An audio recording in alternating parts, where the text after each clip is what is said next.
The tampon king gets back in the ring. I speak of former VP nominee Tim Walz. He joined Beto O'Rourke at a Texas town hall last night, and the estrogen levels were enough to give Chuck Norris menstrual cramps.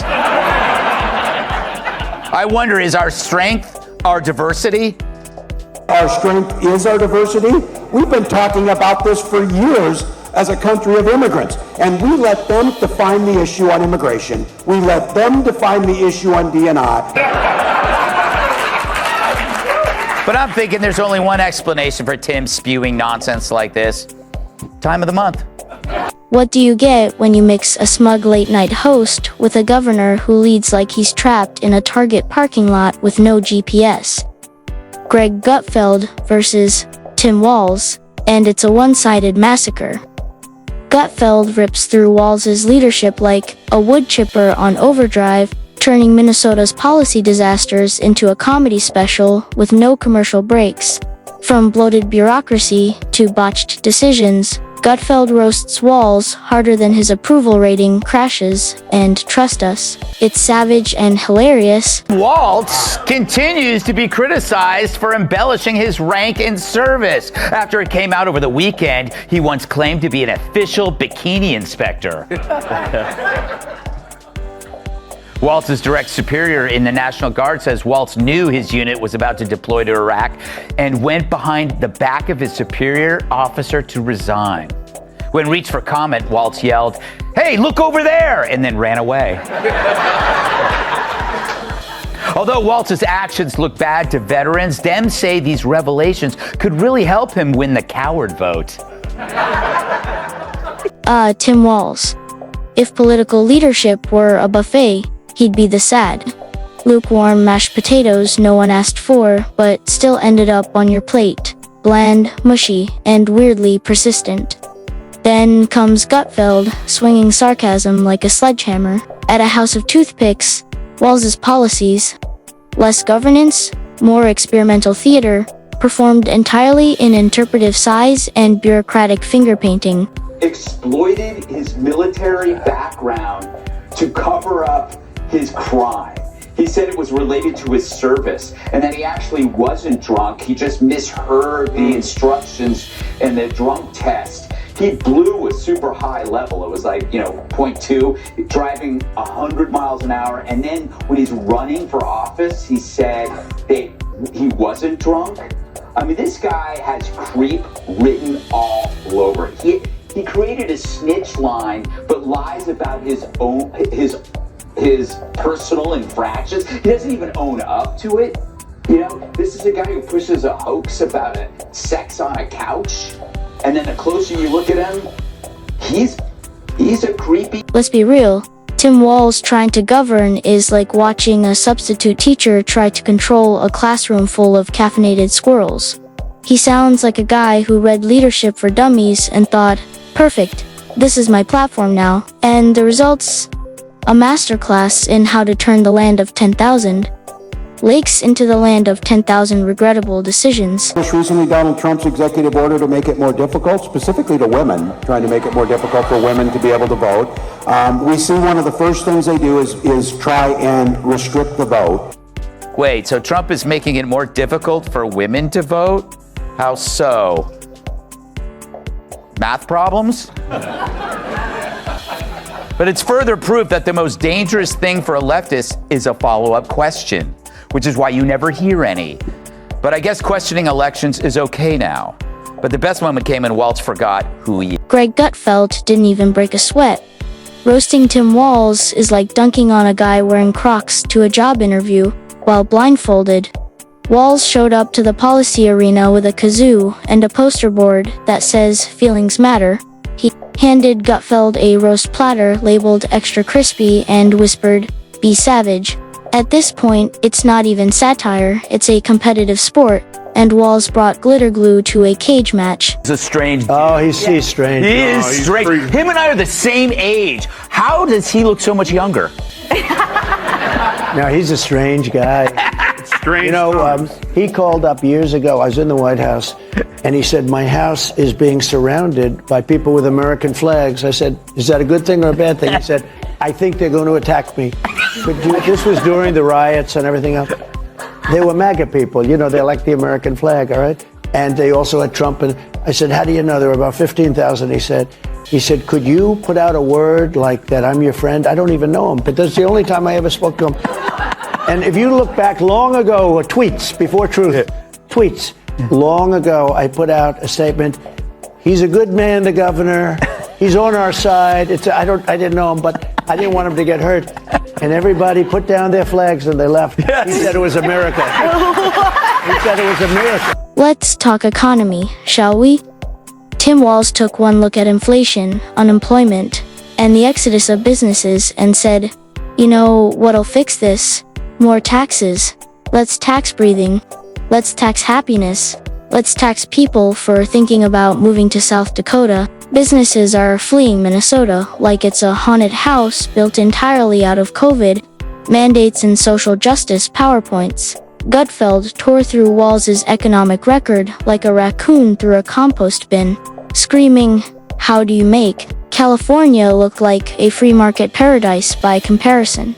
The only thing growing in Minnesota under Walz is government paperwork and the collective migraine of the middle class. Same bad cocaine, but Kamala can't speak, he can't speak, Biden was so high he couldn't remember anything. Like, this is literally the dumbest administration of all time. Why is he talking? It really is the ultimate clown show, and I said this in the pod. He's a clown without a circus. He doesn't even need makeup. He's roaming the terrain. Is there some carnival that I could work for? Yeah. I'll wash your windows. He's a rogue clown. Yes. Who is just an inconsequential footnote to vice presidential history. Yes. No one will remember his name on trivia night, and that's going to be in 3 months. Now let's talk crime. Walz treats public safety like a toddler playing with matches, optimistic, clueless, and always ending in sirens. His big plan? Blame society, hold hands, and hope criminals are swayed by interpretive dance. It's like handing out scented candles in a burning building. Meanwhile, Gutfeld's on stage with stats and sarcasm, holding up a map of Minnesota labeled "Here be carjackings." He compared Walz's crime strategy to a mall cop trying to stop a riot with a kazoo and a clipboard. If Tim Walz ran national security, we'd all be fluent in Russian by Tuesday and education. Oh, let's dive into that glitter-fueled dumpster. Walz, a former teacher, because of course he is, turned Minnesota classrooms into temples of woke groupthink. Forget math and science. Kids are now graded on their ability to detect microaggressions and build safe spaces out of popsicle sticks. Gutfeld didn't just use sarcasm. He went full throttle. The only test kids are passing under Walz is how to be perpetually offended 101 detention. That's been replaced with participation trophies and TikTok therapy sessions. Especially talking about these old white guys who seem to disappoint us on a regular basis in this country. Dude. You're an old white guy. And you're right, you are a huge disappointment. I guess hating himself is the first thing he's nailed correctly. Because Walz saying old white men suck isn't a political stance, it's his confession. Walz calling people old and white is like Maxine Waters making fun of someone for shopping at Wigs R Us. He wants to execute more DEI policies, and Trump wants to execute murderous gang members. So there you go, ladies and gentlemen. Can you see? Let's talk about Tim Walz and his COVID policies, his audition for America's next top authoritarian. He shut down small businesses, fined churches, and arrested bar owners, but somehow declared massive street protests spiritually essential. Apparently, the virus respects political affiliation. Who knew? Greg Gutfeld devoured that buffet of hypocrisy like a lion at a vegan picnic. Walz shut down Grandma's bingo night, but rolled out the red carpet for every protest, featuring a paper match puppet and a Marxist chant. Public health? No, it was performance art with a clipboard and a press pass. And the budget? Don't even start. Minnesota had a historic surplus. So did Walz give it back to the taxpayers who earned it? Of course not. He treated it like monopoly. Money at a government yard sale. Bureaucracy. Expanded. diversity consultants hired. Rumor has it he even set aside funds for a taxpayer-funded mural of himself, looking thoughtful next to a quote about equity, probably misspelled. Is that Walz lost, but one of them, Politico says, is like Walz's wide eyes showed his passion and emotional intensity. Can we show that? There is his wide eyes. That humans would widen their eyes to convey that danger is close. What emotion are you getting from that? Sorry. Still. That was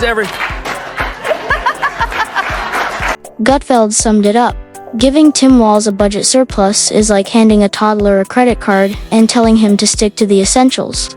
Suddenly, we're funding espresso machines at the Department of Overregulation and Executive Yoga retreats for the Gender Equity Bureau. Walz has turned red tape into an Olympic event. Want to open a lemonade stand? You'll need 14 permits, a background check, and a mandatory pronoun declaration. It's like Soviet Minnesota with worse branding and less efficiency. Gutfeld joked that Walz could meddle in bureaucratic gymnastics. Every decision a triple spin into a flaming hoop of government overreach. And let's not ignore his Gavin Newsom obsession. It's like he's got a California crush so intense he's trying to turn Minneapolis into San Francisco's colder, less competent cousin. Tim Walz vomits more nonsense. I called Donald Trump a wannabe dictator. It's because he is.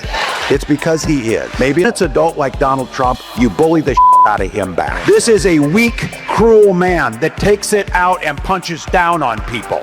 Wow. Oh. Jamie. What a Painful, douchebag, huh? Greg. That was absolutely painful. He was the keynote speaker at this conference. Can you imagine having to watch more of that? He sees Gavin Newsom torching California like a lavender-scented dumpster fire and thinks, brilliant. But what if I added frostbite and subtracted jobs? Walz reads from the West Coast playbook, but performs it in snow boots, with higher taxes and worse roads. Gutfeld nailed it. If Gavin Newsom is a walking shampoo ad with the ego of a Bond villain, then Tim Walz is his confused understudy improvising in Pig Latin. He struts around like the love child of Bernie Sanders and a malfunctioning traffic light, pretending to be a progressive savior while tripping over every department he touches. Transportation. Don't even get started. Walz pitched a multi-million-dollar bullet train that might get finished right around the time dinosaurs make a comeback. Meanwhile, Minnesota's roads look like post-apocalyptic Mario Kart. And the only thing high-speed is how fast your car suspension gives out. So the tone of the media was one of sadness, not reporting Walz's loss, but mourning it. Now, the truth is that a VP debate is like a colonoscopy. It's important and necessary, but that doesn't mean you want to watch it. Hong Kong and China during the democracy protests went in. And from that, I learned a lot of what needed to be in governance.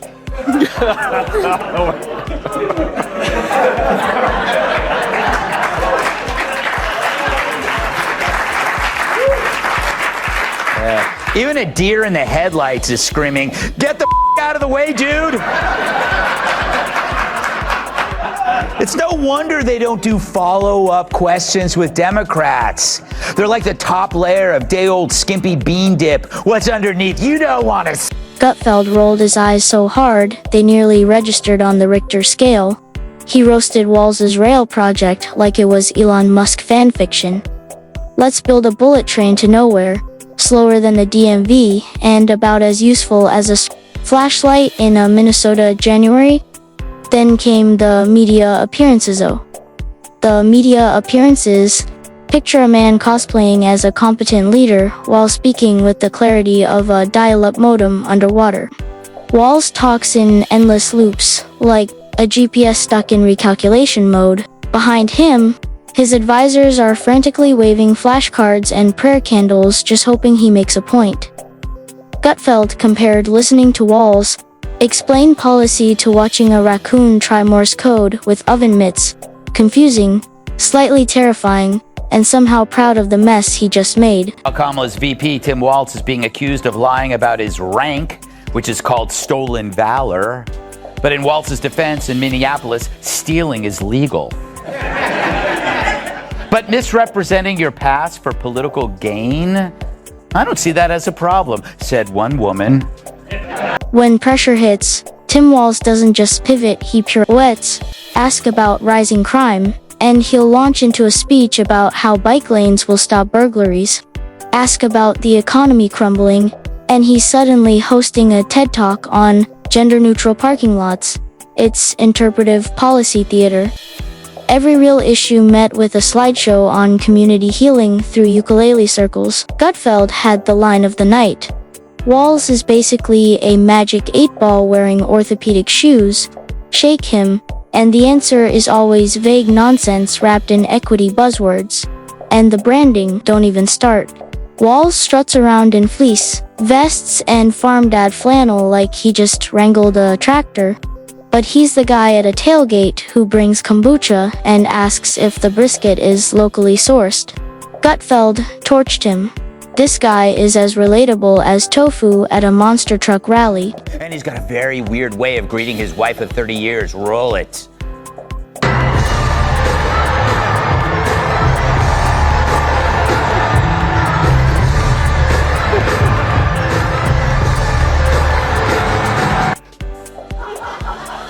I want to see this in slow motion. You'll see Walz extends his hand to his wife. She grabs it, they shake, he pulls her close, and then goes in for that non-friction hug, all the while still shaking her hand.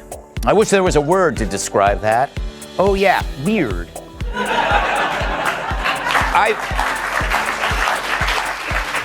I've seen warmer embraces between Chris Christie and a salad. Meanwhile, rural Minnesota is practically yelling into a cornfield, begging for leadership that knows the difference between a plow and a Peloton.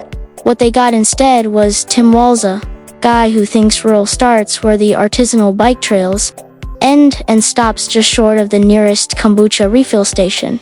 This isn't leadership. It's influencer cosplay with government funding. Walz runs the state like he's giving a keynote at a conference called Empathy, Equity, and Evasion. How to govern without actually governing, Gutfeld's knockout line. He dubbed Walz the IKEA governor, flat-packed, half-assembled, missing vital pieces, and somehow still wobbly even after you follow the manual. By the time you're done, you're left crying next to a crooked cabinet of broken promises.